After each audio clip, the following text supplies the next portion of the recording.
You lost your job. It's okay. I'm going to keep trying, keep applying, keep going. A year, 2 years, 3 years, 4 years. Trust me, I know a brother who did not have a job for 10 years. In the last 6 months, he earned 6 million in a few deals. What happened? Allah gave him everything one time.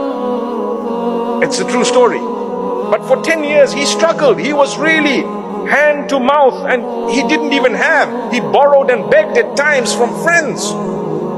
But the day came when Allah opened. Have hope.